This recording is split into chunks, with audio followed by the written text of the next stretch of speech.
Hello guys. ഇപ്പോൾ നമുക്കാണെന്നുണ്ടെങ്കിൽ family ആയിട്ടാണെന്നുണ്ടെങ്കിൽ U എയിൽ സെറ്റിൽ ആവണമെന്നുണ്ടെങ്കിൽ വേണ്ട കുറച്ച് കാര്യങ്ങളുണ്ട്.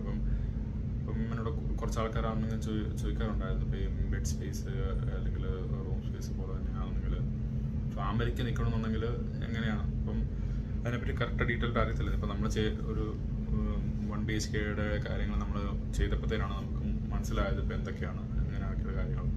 അപ്പോൾ അതും കൂടി ഒന്ന് ഷെയർ ചെയ്തേക്കാന്ന് വെച്ചു. ഉപകാരം ഉള്ള ആർക്കെങ്കിലും ഉണ്ടെന്നുണ്ടെങ്കിൽ അവർക്ക് ഉപകാരപ്പെട്ടെ.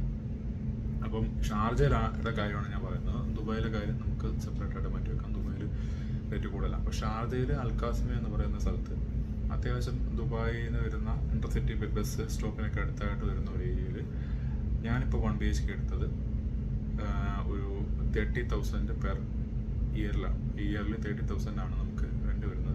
ഇപ്പോൾ നമ്മൾ നേരെ അതിനെ മന്തിലോട്ട് എടുത്തു കഴിഞ്ഞാൽ 2,500 ദിർഹംസ് മന്ത്ലി നമുക്ക് റെൻറ്റ് മാത്രമായിട്ട് വരും. പ്ലസ് നമ്മുടെ ഇലക്ട്രിസിറ്റിയുടെ യൂസേജ്, പിന്നെ നമ്മുടെ വാട്ടറിൻ്റെ ബില്ല്, അങ്ങനെയുള്ള കാര്യങ്ങളൊക്കെ ആയിട്ട് എക്സ്ട്രാ വരും. ഇപ്പോൾ നിങ്ങളൊരു 3,000 അല്ലെങ്കിൽ 3,200 ഒക്കെ അടുത്താണെന്നുണ്ടെങ്കിൽ നിങ്ങൾക്ക് മന്ത്ലി ആയിട്ട് എല്ലാ മാസവും ചിലവായിട്ട് വരുമെന്ന് കൂടിക്കുള്ളൂ. അങ്ങനെ മന്ത്ലി എടുക്കണമെന്നുണ്ടെങ്കിൽ അങ്ങനെ എടുത്തോളൂ. പക്ഷേ എല്ലാവർക്കും അറിയണമെന്ന് വെച്ച് കഴിഞ്ഞാൽ നമുക്ക് ഇതിൻ്റെ കാര്യങ്ങൾ എങ്ങനെയാണെന്ന് വെച്ച് കഴിഞ്ഞാൽ നമുക്ക് ഈ റെൻറ്റ് എല്ലാം മന്ത്ലി അല്ല കൊടുക്കേണ്ടത്. നമുക്ക് ചെക്ക് ബേസ് ആണ് കൊടുക്കുന്നത്. എനിക്കറിയാം, എല്ലാവർക്കും അറിയാവുന്ന കാര്യമായിരിക്കും. 4 ചെക്ക് ബേസ് ആയിരിക്കും കൊടുക്കേണ്ടത്. അപ്പം ഫസ്റ്റ് നമുക്കൊരു ഇനീഷ്യൽ പേയ്മെൻറ്റ് വലിയൊരു എമൗണ്ട് വരും. എന്ന് പറഞ്ഞു കഴിഞ്ഞാൽ നമുക്ക് കിട്ടുന്ന ഫ്ലാറ്റ് ഫുള്ള് കാര്യമായിരിക്കും. അപ്പോൾ അത് നമുക്ക് നമ്മുടെ ഇതിലോട്ട് ടെനൻസി കോൺട്രാക്ട് എടുത്ത് ചെയ്യുന്നതിന് കുറച്ച് പേയ്മെൻറ്റുകളുണ്ട്.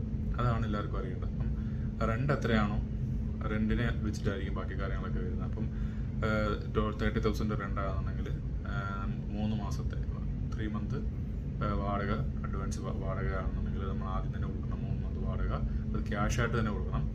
ബാക്കിയുള്ള എല്ലാ മാസവും ചെക്കായിരിക്കും. നമ്മൾ ചെക്ക് നേരത്തെ എഴുതി കൊടുക്കുവാണ്. ആ ചെക്കിന് അന്ന് കട്ടായിക്കോളും. പിന്നെ നമുക്കൊരു മുനിസിപ്പാലിറ്റി പേയ്മെൻറ്റ് വരുന്നുണ്ട്. എല്ലാ വർഷവും റെൻറ്റ് റിന്യൂ ചെയ്യുമ്പോഴത്തേക്കിന് വർഷം റിന്യൂ ചെയ്യും. പക്ഷേ റെൻറ്റ് ചേഞ്ച് ആകത്തില്ല. റെൻറ്റ് 3 വർഷം വരെ ഫിക്സ് ആയിരിക്കും. ഷാർജ റൂൾ വെച്ചിട്ട് മുനിസിപ്പാലിറ്റിക്ക് ഒരു പേയ്മെൻറ്റ് ഉണ്ട്. അത് കൊടുക്കണം. ഒരു 1,600 എന്തെങ്കിലും വരും.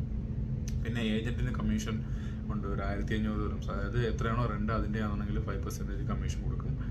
പിന്നെ സേവ ഡെപ്പോസിറ്റ് ഉണ്ട്. അത് ഒരു 1,500 ദിർഹംസ് സേവ ഡെപ്പോസിറ്റ്. അതായത് നമുക്ക് ഈ വെള്ളത്തിൻ്റെയും ഇലക്ട്രിസിറ്റിയൊക്കെ സ്റ്റാർട്ട് ആവണമെന്നുണ്ടെങ്കിൽ ആ ഡെപ്പോസിറ്റ് ചെയ്തെങ്കിലും അവിടെ സ്റ്റാർട്ട് ആകത്തുള്ളൂ. പിന്നെ എനിക്ക് ബിൽഡിംഗ് മാനേജ്മെൻറ്റ് ഫീ എന്ന് പറഞ്ഞിട്ട് 1,000 ദിർഹംസ് ആയിട്ടുണ്ട്. പിന്നെ പ്രോസസ്സിങ് ചാർജ് എല്ലാം എന്ന് പറഞ്ഞിട്ട് ഒരു 560 ദിർഹംസ് ഉണ്ട്. അപ്പോൾ എല്ലാം കൂടി സത്യം പറഞ്ഞു കഴിഞ്ഞാൽ ഒരു 30,000 പ്ലാൻ എടുത്തപ്പോഴത്തേക്കും മൊത്തം കൂടി ഇനീഷ്യൽ പേയ്മെൻറ്റ് എനിക്ക് വന്നത് ഒരു 14,000 ഇനീഷ്യൽ പേയ്മെൻറ്റ് വന്നു. പ്ലസ് പിന്നെ നമുക്ക് ഇവിടെ യൂസ്ഡ് മാർക്കറ്റിനൊക്കെ സാധനങ്ങളെല്ലാം കൂടി വാങ്ങിച്ചോളൂ. ഒരു 6,000 വീട്ടിലെ കംപ്ലീറ്റ് ഫുള്ള് വീട്ടിലെ സാധനങ്ങൾ വാങ്ങിക്കാൻ പറ്റി 6,000 അകത്ത്. ഇപ്പോൾ ടോട്ടൽ എമൗണ്ട്